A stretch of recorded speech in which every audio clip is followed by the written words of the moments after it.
Hi everyone, Chris here. I am recording this on Monday, January 26th at around 4 o'clock p.m. my time, so that would be 2 o'clock p.m. your time if y'all are in uh, Colorado. My cat's here, and I apologize. I have a cold, and we got 2 feet of snow, so it's been a bit of a weird weekend, and I'm still very very congested, and I might lose my voice during this. So I might divvy this lecture up into two videos, um, depending on if I need to take a break. This one's going to be a little bit of a longer one because I've got 2 weeks worth of material that I'm trying to kind of finagle into 1 week of lecture. It's also a bit weird because this course is kind of like three half courses in a trench coat. So I'm trying to figure out where I can cut back some and where I want to add in more detail, because I think one of the things I particularly didn't enjoy about this class when I took it, uh, back when I was in the program, was that it was very vague on organizations and communities and didn't really give a lot of solid examples. And so I'm going to try to pepper that in. But if y'all can bear with me for the first few weeks or so, while I kind of pivot to look forward a bit more, uh, that way I don't have to worry about building the content each week and reframing the content each week. For the first couple weeks, I can kind of get us further down the road a bit. If that makes sense to you, great. If not, just in your minute papers, let me know if there's anything that's too much, not enough, that's not helpful, or that is helpful, if the content's too long, um, that kind of thing. I'm totally open to feedback. Like I mentioned, this is the first time somebody or that the department is teaching this revamped course, and I'm also in head cold mode, so my congestion is making things a little hard to concentrate. So I appreciate y'all being here with me, and I would like to share my screen, which I will momentarily here.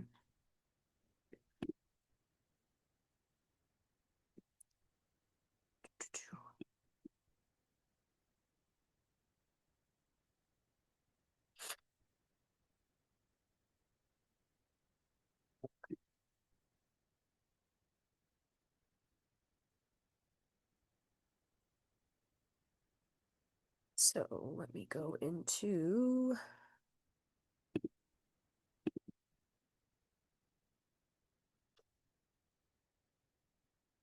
there we go. Nope, not that one. There we go.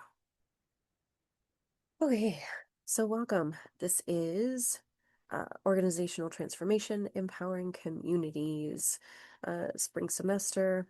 Um, this is week 2. I'm going to do an introduction to the meso and macro practice and social work and organizations.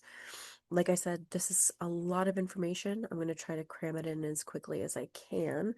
I will also post the slides so that y'all have access to those as well if you need them. The first thing I wanted to do is to acknowledge just everything that's been happening in the world and our country. It's no matter what your political beliefs are leaning, I think it's a really scary time to be alive right now and just be a human, let alone a social worker or a student or a loved one. Um, Something that helps me when I start to feel overwhelmed is I like to think about this time in history as like a moment in time. Um, some of y'all might recognize this image. It is actually from the first Voyager that went out. Carl Sagan asked that the crew that was controlling Voyager, the satellite, to turn back around and to take a picture of Earth. And I don't know if you can see it with your screen, but that's this little pale blue dot, which is what Carl Sagan named it. So that was at the edge of our solar system. Voyager took a picture of us, a selfie, as it were. um, it's a really scary time. And I think to not give y'all a moment to acknowledge that and be present with that and sit with that, I think would be a really crappy thing of me to do. So I wanted to offer this kind of image and this idea of this pale blue dot. Um, I look at nature and I think about how um, nature has been around, the earth has been around long before humans existed, and it will be around long after we are gone. And so um, just giving some perspective on everything's important, right? And every life is important in every situation. And, getting our bills paid is important, but also in the grand scheme of things, the sun will rise, the earth still turns. A lot of the landmarks that we know now um, will still be around long after we're gone. And so, um, yeah, just want to acknowledge the impermanence, but also the importance of our humanity in this moment and this kind of scary time together. So, general reminders, you're going to have weekly readings and resources. Um, those will all be on that. There's going to be like an overview, and then like the second page will be the readings and resources. Um, the instructor who built out the course content put a lot of reading in there. And so I'm trying to supplement, I'm trying to find some different sources. Our main sources are going to be the Just Practice book, which y'all have access to free online and through the library, and then the community toolbox, which hopefully that short video was helpful for y'all from the lead faculty's TA.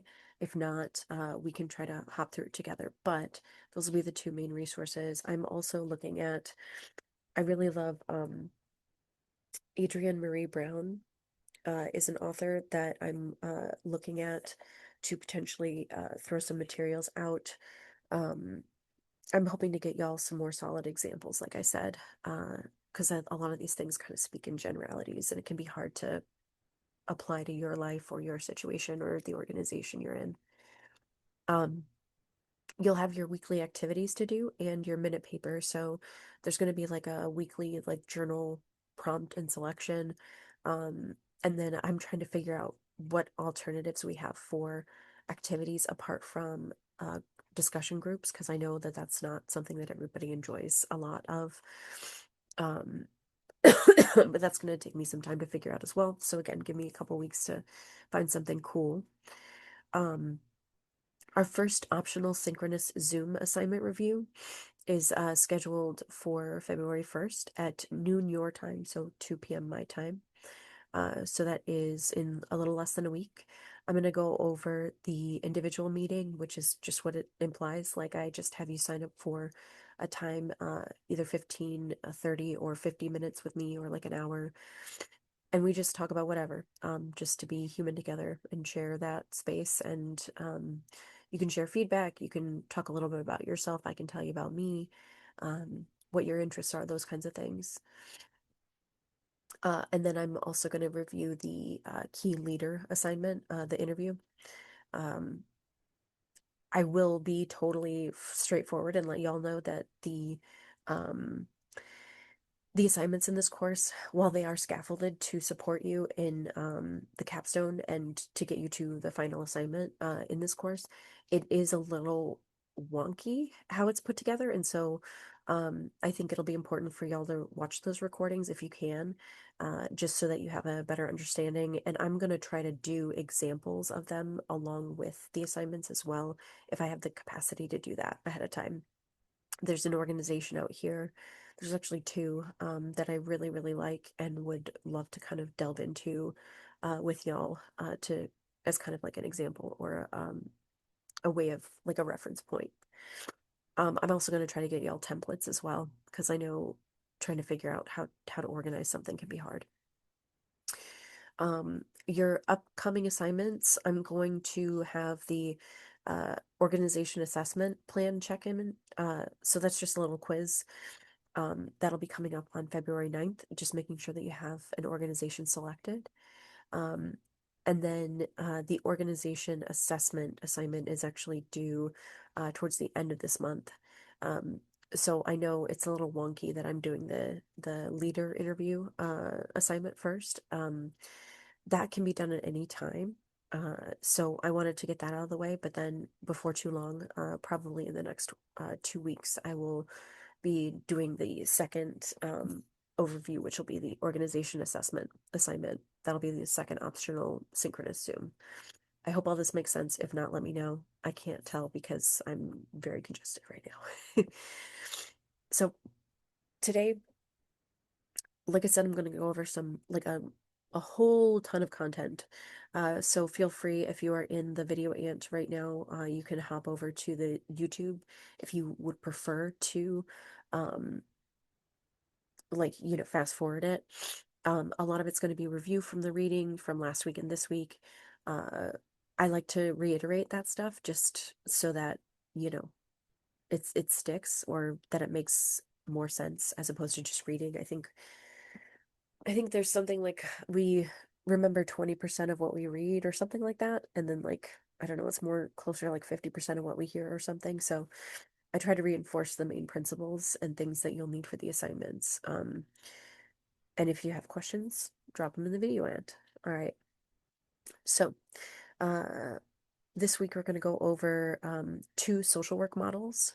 So the general interventionist model, or GIM, which is typical of social work practice. That's what I learned back in the day when I was in this program. And then the just practice model, which is from our book. Okay. Going to talk a little bit about community change work, and then understanding and describing a community, what's important to note, and ways of approaching that. Uh, the difference between, or like examples of meso and macro practice in social work, and then just a touch on organization structures. Then I'm also going to give you your writing prompts for the week, which again will be embedded in the week module. Pardon me. Okay, moving right along. So the generalist intervention model is, I mean, it's kind of what's on the tin. It's generalist, so it can be applied across different systems. So at the micro level, macro level, and the meso level. So it can be applied across. There are 7 key stages: engagement, assessment, planning, implementation, evaluation, termination, and follow-up. Um,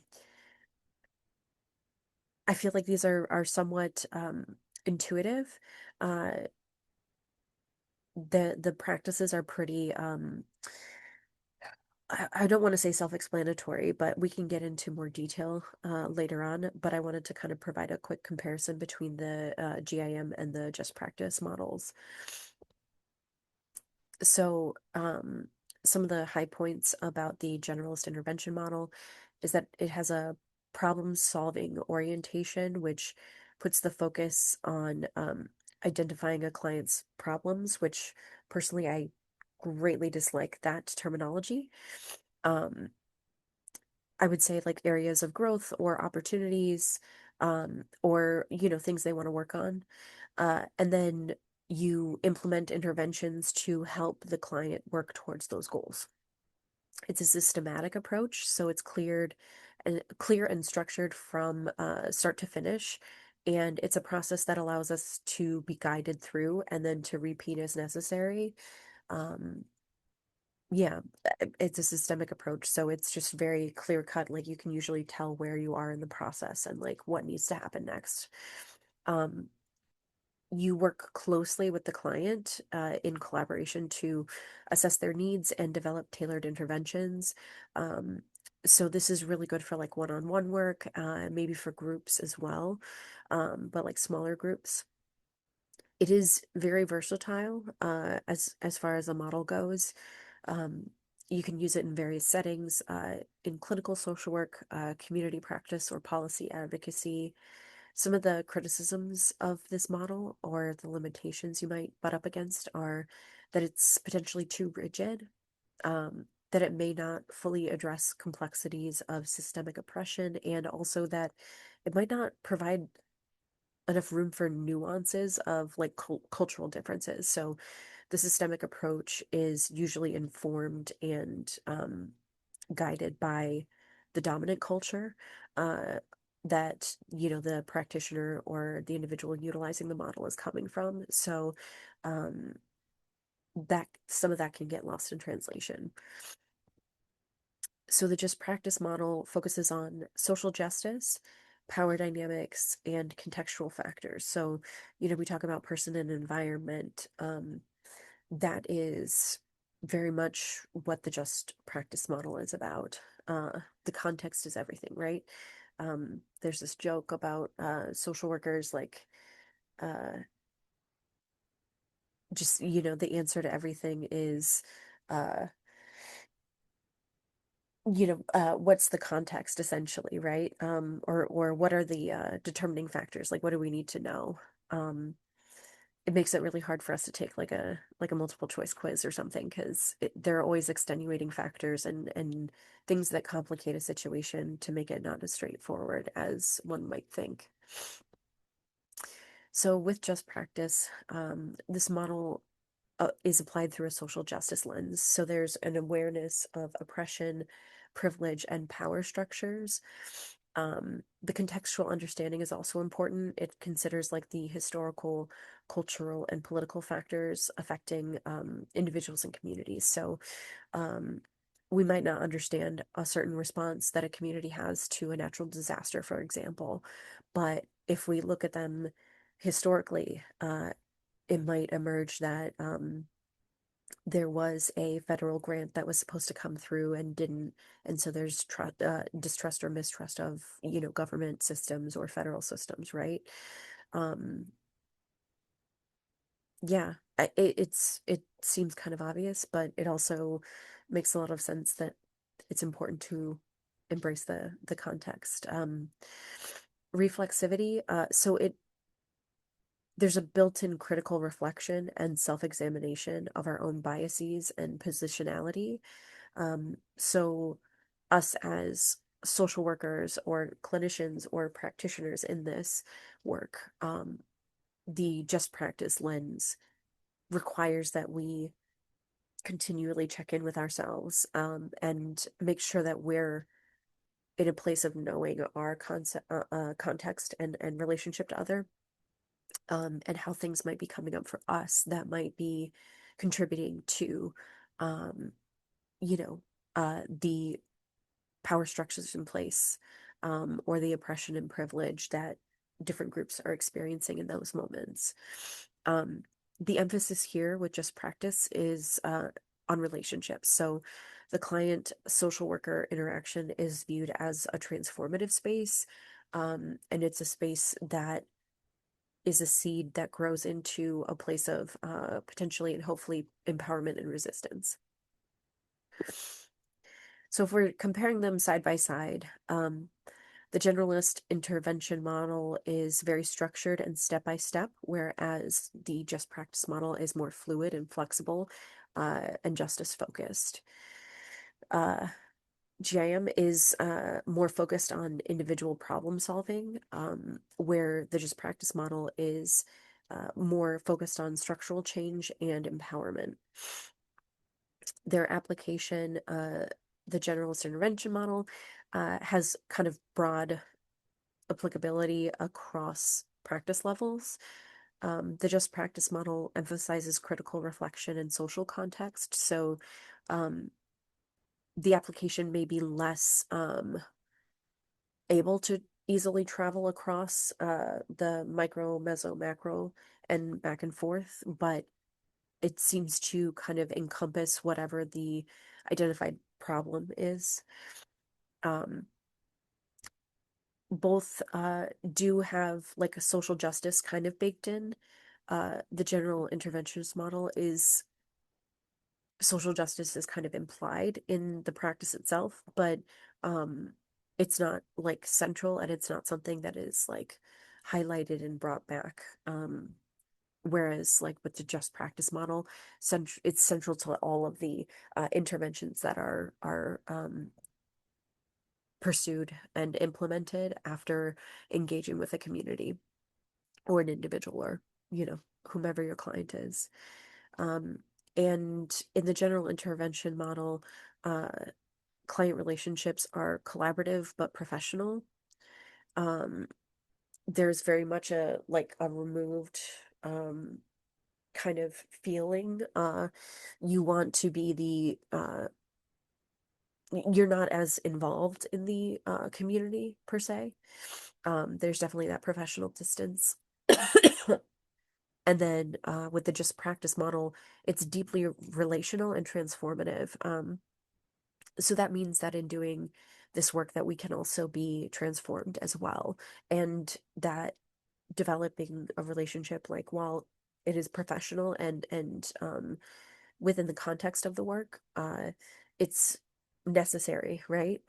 For us to be able to make connections and um, get buy-in, for lack of a better word, from whoever our client is or the community we're working with, to engage. You know, if we are personally invested in the success and the trial and error, um, there's more of an opportunity for both parties, you know, us and the client to be transformed by that process. This is my cat, Neshima. Hello, Neshima. Okay, so community change work, the goals are to enhance human well-being, meet the needs for people, uh, empower individuals. There's a dual focus of individuals and the social context, and then there are the environmental factors of the work. So it's kind of like a four-step cyclical process where um, you engage, assess, try an intervention, and then you evaluate if it worked. Um, and then you just start the process over and over again. It's interesting talking about this in relation to the community change work when I also do this with my individual clients. Um, you know, it's like data, you know, the more data we have, the more, um, the better, right? Because then we've got more information to work with. Um, so you just keep trying things and you make the best decision you can to engage everybody. Uh, and you don't get to choose what the problem is, right? The engagement and assessment allows the main issue or the main concern that the individual or the community has or the organization has by just through the process of the assessment. So we might think that there might be a one number one thing that needs to happen for this community. And then through the process of engagement and assessment, realize, oh, snap, no, I actually have it totally wrong. Uh, they view this as like a necessary part of their experience or what have you. So interesting stuff there. Understanding and describing community. So what is a community? Uh, again, this all feels very like vague and like big picture and kind of obvious, but until we kind of spell it out, it can remain vague and just a lot to imagine or engage in. So a community is any group sharing something in common. So, you know, I am a member of, so I live in Pawtucket, Rhode Island. So I'm a member of that community, but I also live in Darlington, which is a special, like one neighborhood within Pawtucket. So I'm also part of that community. I'm part of the MSU Denver community, right? So that would be experience. Um, I'm also part of NASW, which is the national organization, but I also National Organization Association of Social Workers. That's somewhat experience based, but like it's also partly interest as well. Um, like I love theater, I have my MFA. Um, like a theater group would be an interest or experience based uh community. Like an art community could be that, or folks that ride motorcycles together, that's an experience and an interest, right? So um there are folks who, really love true crime, right? So that would be an interest, a community. How do we describe a community? Um, I want to be very clear and specific in my language around this because, especially as like a white person, um, if you are describing a community that you are not a part of, you need to be careful about the language that you utilize. And just because folks in the community might utilize certain terminology or language, that doesn't mean that it's okay to utilize it when you're describing said community. So we can describe the physical community, the boundaries um of Pawtucket, Rhode Island. Uh we can talk about the infrastructure. What does Pawtucket, what is it known for? What are our I don't, I don't know why my brain went to this, but like our imports and exports, like what kind of infrastructure do we have? We've got Hasbro, the headquarters of Hasbro, the the toy company, but they're going to be moving to Boston, right? Um, Patterns of commerce and industry. So, New England is very industry heavy, in general. And so, we've got a lot of shops, we've got a lot of big buildings where people are doing like manufacturing work and industrial work. Um, we can talk about the demographics. I could go to Wikipedia. Don't go to Wikipedia, but like I could go to one of those like the census uh websites, the US Census websites, and just kind of get the breakdown of the last time they took a census, like what are the demographics, age, everything that you would hit on like would be like age, race, sex and gender, um you know, uh, income level, how many kids people have, if they have kids, if they're married, if they're not, um, those kinds of things. History. New England has so much history. That's part of the reason why I really love it here. Not like Colorado doesn't, but um, there are just so many like old graveyards and just buildings, and it's just, yeah, I don't know, really cool. Leadership. Who are the community leaders? You know, we're talking politics, but we're also talking like, faith leaders in the community. What are the biggest religious communities in the area? Um, what about, who are the people that community members go to? Are there elders like it or respected members of the community who have lived there them or been a part of it their whole lives, right? Um, Cultures, both formal and informal. So, uh, you know, culture can be literally like, oh my gosh, we have like, I think we have something like 10 in Pawtucket and Providence area, Rhode Island. We've got like 10 different unique like pubs and community centers for different nationalities of people who have immigrated to the US, which is so cool. So that would be like a more formal like Portuguese you know family community center where um, folks can like hang out and know that they've got this background and share some common history or ancestry, and you know, interests based on that. Informal would be like, if I have like an arts center and it's got a whole bunch of like, you know, uh, kids and adults and everything, that would be more of an informal culture, but could also be like a central point. That's actually one of the places that I'm looking at for us to use as an example. Institutions. So, gosh, it's not in Pawtucket, but in Rhode Island we have Brown. And so there's Brown, there's Rhode Island College. Um, Not only that, but we have hospital and medical campuses that are institutions around here.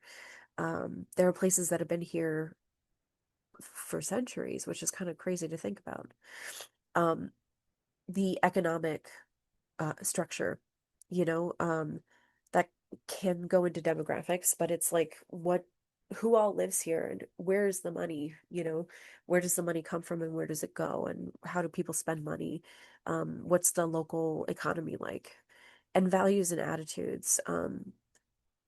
and attitudes can be kind of hard to pinpoint, but um, as far as uh, picking up on that and getting a sense of that, you can look at, the different cities or counties, like which way they usually go historically for in voting. Um, so yeah, there's lots of different ways of dipping into that. You can also usually tell kind of by the makeup of a city or a community what is valued by where they put money and energy and time and effort. Places of faith, art, institutions, or like schools. Uh, Usually, a community will take the time and energy and effort to build those things up, especially like in times of crisis. So, you know that in Providence, Brown is a very important place because of how it impacted the community when the Brown school shooting happened. And pardon me again, I'm gonna blow my nose again. Sorry. So we're understanding and describing a community. Well, why do we need to do that? Why would we describe a community? Uh, if we want to capture like unspoken rules and norms, so if we're documenting, uh, for example, to gain understanding, uh, there's also part of the reason we might try to utilize a community description is to get a feel for attitudes and opinions of members of the community or external parties that engage with that community. And also, it can help us take stock of strengths and shortcomings. So, in trying to put together a community description with all that information, it's almost like I feel like it's almost like an elevator pitch, the 60-second thing that they try to make you do sometimes in classes and stuff. Give me your idea in 60 seconds or less. Like we're riding the elevator and that's all you have. Um, it can force you to really hone in on what is important for the community and where they feel they're lacking, or they might have some opportunities for growth, or like inclusion, that kind of thing. How do you use a community description? Well, you can use it for your own reference, obviously. That feels kind of redundant or obvious. You can share it with others who do work in your community, and you can tell I was typing this while I had my cold because I am leaving out letters. Um, you can present it as background information to reporters, for example, if you're trying to get some media involvement or interest in a cause or, um, that kind of thing. Or you can use it as a basis for a grant proposal. So um, that's something, especially if you're going to be working in a nonprofit, grant proposals are everything. Um, so super important. And the language that is utilized in grants is so specific, what they ask for, and how they ask for it. So, usually a community description is needed, so that you can demonstrate that you are hitting on all the points for whatever the grant is for. When do you use a community description? When you're new to a community, and you're trying to understand it. um, when you're working in a community and want to take stock. So, like, for example, I work in Fall River in Massachusetts, but I live in Pawtucket, Rhode Island, so I might want to use a community description when I'm engaging in that community so that I can get feedback if it's not if what I'm perceiving is not what the community is actually experiencing or believes about itself. If you're considering introducing a new initiative or program, a community description can be a really great way of like aligning your points together. Um, so I used to work in sales at a bank, and they would always say like, you know, uh, if you can identify like a few things about whoever you're making a sales pitch to, you can align like your product's features with what the consumer is interested in or what they value, what they find important. And so when you have a community description, that gives you those kind of points that you can then help illustrate or formulate the new initiative or program around, like how they align and how they will support and build each other and grow together, if that makes sense. With basic principles for understanding a community, you always want to have in when I was at Naropa, there was this idea in the kind of Buddhist like mindset that we were learning. It's called beginner's mind, right? We are not the expert on this community. The community is the expert on the community. So again, this very much aligns with um, the individual. Like if I'm doing this with a client, right? I'm not the expert in their experience. They are. And so the community is the teacher and you are always the student. That is one of the things I love most about social work is that we are just constantly encouraged to be curious and be a student of others' experiences. And um, I can't tell you how many times people have just felt so relieved being seen and believed in their own experience and how often people are just not heard or believed in their own experiences.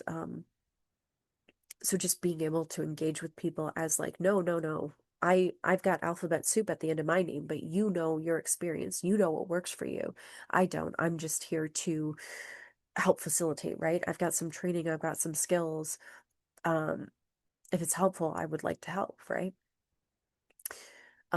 Know that there's not always a cause and effect logic for social interactions. So, um, our understanding when we're engaging in a conversation with others, might not be their understanding, and that's totally fine. Um, there are several communities that might not want my help, right? Because I am white, I'm younger, um, I present as cisgender, or I can. I don't always disclose my pronouns with others.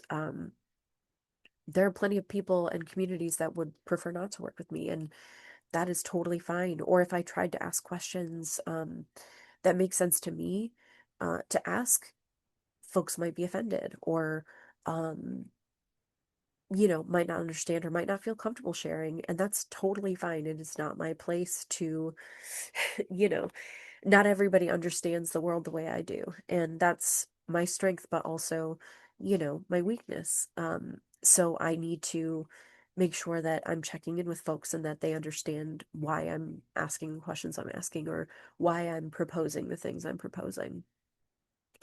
When you're gathering information, when you're assessing and all of that, definitely question the accuracy of all the information because um, you might have like one source that is super reliable and trustworthy, but somebody right next to him might have experienced the same things but like have a completely different understanding of when and how and why those things happened. So accuracy I think is a strong word, but just know that everybody has their own understanding of why something happened or why something is happening. And so it's kind of like ChatGPT. Like, don't trust everything ChatGPT throws out there because sometimes it'll just make shit up to like sound good, right?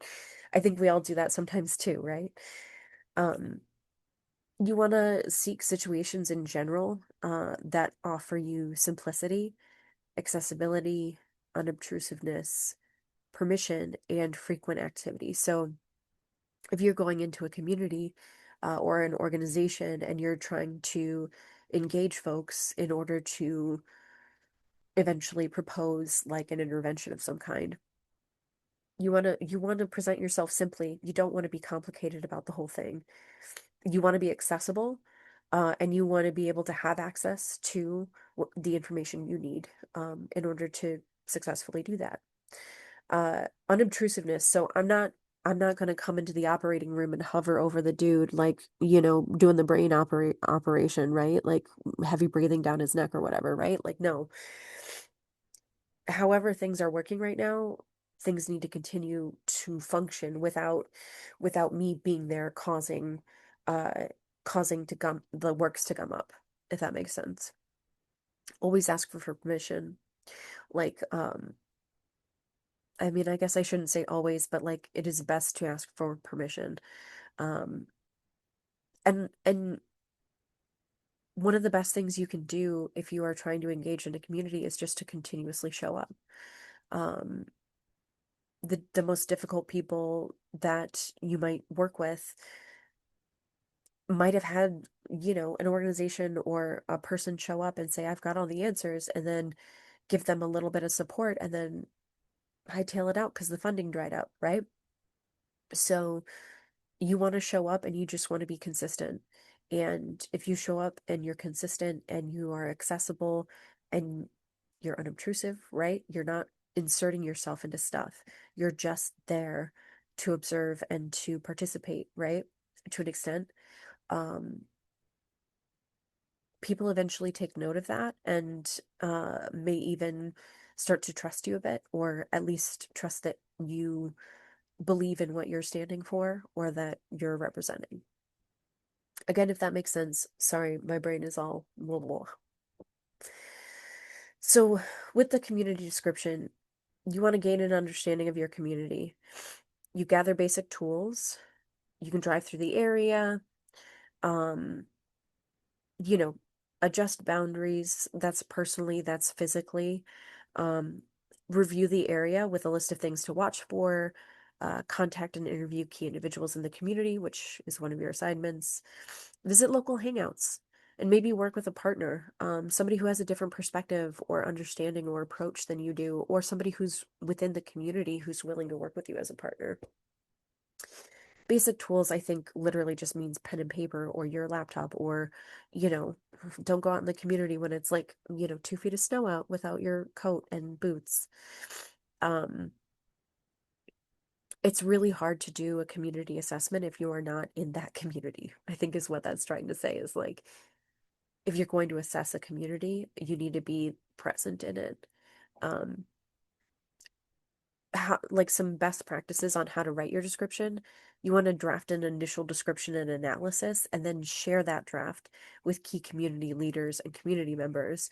Get their feedback on the accuracy of it, and take that feedback without like feeling personally attacked, please. Because, like, um, I think one of the most important things we need to be able to do as social workers is give and receive critical feedback. But I think it's one of the things that we're not really taught. So, um, that's a practice that I encourage you to uh, read up on and get comfortable with, because there's a lot of discomfort in this work, and that is not a bad thing. That is kind of the nature of the beast.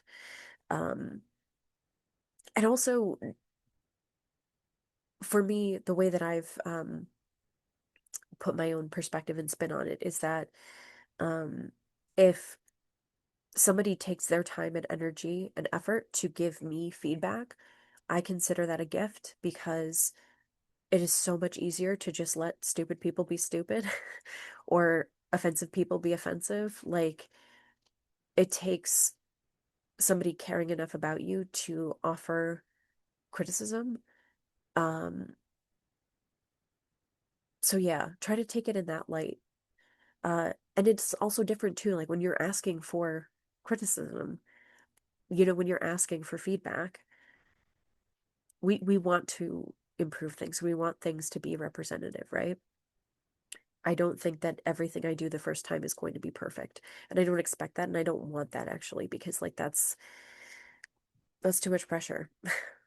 I mean, like we were meant to do drafts for a reason, and that's also why we kind of scaffold these things for you too, like these exercises, because there's always room for improvement and there's always room for something to try different. None of us is perfect at that. And again, because of how unique each situation and interaction is, like we can't be perfect and we shouldn't be perfect. That's illogical and impossible. Okay. Um, Once you get your feedback on the accuracy of your description of the community, consider your results so far. Incorporate those in, and also get feedback from other sources before completing a final description and analysis because, your peers, your leader, like, your supervisor, what have you, there are different kinds of experts, right? Like the community members are obviously, I think, your number one source and who you have to listen to most. But if you are engaging the community in order to get a grant funded or what have you, then you want to make sure that you're checking in with whoever is doing the final thing for the grant so that you're hitting all the notes you need to in the description that the grant proposal would require. For example, how to write your description. I know, again, so this feels very obvious, but here we are. You draft your initial description and analysis. Oh, yeah. No, I think this is just a duplicate. Can you see how congested I am and how my brain is a little fried? Cool. This is how important it is. I said it twice. So meso and macro social work. Um, you're gonna do like group interventions. You could do organizational development. I'm realizing I didn't put all this information in here just now, so I'm gonna go in and I'll fill this in.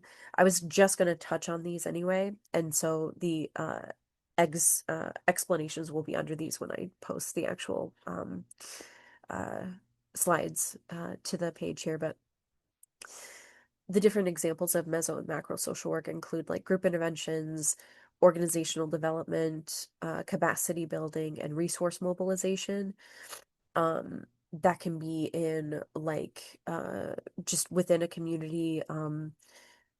If a natural disaster happens, for example, addressing systems of oppression and issues of equity. If there is like a major discrep or dissonance between the highest earners and the lowest earners, or the different socioeconomic status is like there's a huge gap.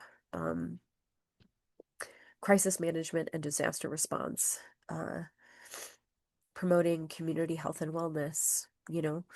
COVID would have been a good example with that. Um, Organizational structure is the framework around which the group is organized. So, um, a community, if there is organization in it, which there almost always is, um, it gives members clear guidelines for how to proceed, binds members together, and for whatever reason, human beings, when you put us all together in a room, we're going to create structure. Like we just have to. I think it's just part of how we deal with being in a community. We want to have an understanding of our role and our script and our what's expected of us and what we can expect from others in order to be able to hold ourselves accountable and each other accountable if we fall short. There are three elements of structure within organizational structure. There's usually some kind of governance, rules by which the organization operates, and a distribution of work. The four traits of community work are that you can envision desired changes, transform the community, plan for integration, and support efforts of those working to promote change. So, uh, there are different ways of showing up in this work, and one of them is dreaming, like daydreaming. Where do we want to be? Like, uh, one of them is actually doing the transformative work. Another is to like set a plan in place for integrating whatever the new like intervention is. Um, Or you can also be a support person. You do not have to be, the shepherd. You could be a sheep in this, right? And I don't mean that in a negative way. I mean, some people do best when there is direct leadership and somebody who can tell them what to do, especially in this type of change. So, some examples of roles in community organizations are like steering committee, coordinating council, executive director, task force or forces, action committees, support committees, community trustees, grant makers, support and partner organizations. Cool. That feels like it ended kind of abruptly. Like I said, this coursework is it's not as put together. If you were with me last semester, it's not as put together in a cohesive way as last semester's content. So bear with me. I'm figuring it out as I go here. Um, this course is kind of two of my past courses mushed together with some stuff being left out and some stuff being thrown in. So the way that this course was structured for me when I was in the program didn't make sense then, and it's not making sense to me now. So I'm trying to make it make sense for you at least. Um, Knowing that this is like the first time this particular iteration of this course is being taught. So bear with me. Um, these are just some examples. There are many different kinds of roles that you could have in community organizations. And that leads me to your weekly reflection slash prompt. Um, how does our work perpetuate inequalities? Or how might it? Is charity a solution? Or does charity contribute to regulation? Does charity always, maybe sometimes even, reinforce systems of oppression and power and privilege? How do you see systems theory in practice? Do you apply the generalist intervention practice model or just practice model in practice, like in your internship? Like, are these, like I said, some of them are just seem very obvious in some ways, but it's kind of weird to name these kind of general feelings or understandings of how to get things done. But like, if you do, how do you apply these models in your practice? Or how would you want to? Where are there gaps to be filled? And how are you working to build relationships? If you're working to build relationships. Um, yeah, it's it's hard to solidify these concepts in a way that can feel tangible and understandable. I think by me kind of affording uh, some additional time to create an example for you, to walk you through an organization that I'm not a part of, but that I want to be a part of, and giving you some examples. Like I've worked in healthcare, I've worked in banking, um, I mean, I've been involved in many theatrical productions, and so um, yeah, between that, my internships, I think I'm going to be able to come up with some good examples for y'all. I know we're getting kind of into the uh, hour mark here, so I want to thank you all for bearing with me this far and with my craziness and the missing some basic information there with my slides. Um, yeah, I will get that uploaded and finish that out and send it for you in the I've been talking for about an hour. My brain's a little um if you have any questions, let me know. Uh let me know if this format worked for you. I know the video seems to be pretty positive. Got good responses from that last semester, but um if this was too long, if it was a good length, if it made sense, if there were things that were missing or that you want more of, let me know in the minute paper. Because yeah, this is a really unique opportunity for y'all to engage in making this course better as we go along. Not all of your professors are going to be trying to do that in the way that I am right now, and not to toot my own horn or whatever, but like, um, I want to make this as accessible to y'all as possible. So I'm going to try to take some of those readings away and make them more doable, or give you some options to uh, help circumnavigate the readings, to give you some audio options, those kinds of things. Okay. Groovy. Well, I will see some of y'all on Sunday the 1st. I'm going to try to work ahead a little bit with lectures and things. But like I said, if you give me a few weeks, I'm going to try to pull out some cool stuff to do instead of the group discussions. There's almost always going to be a lecture like this.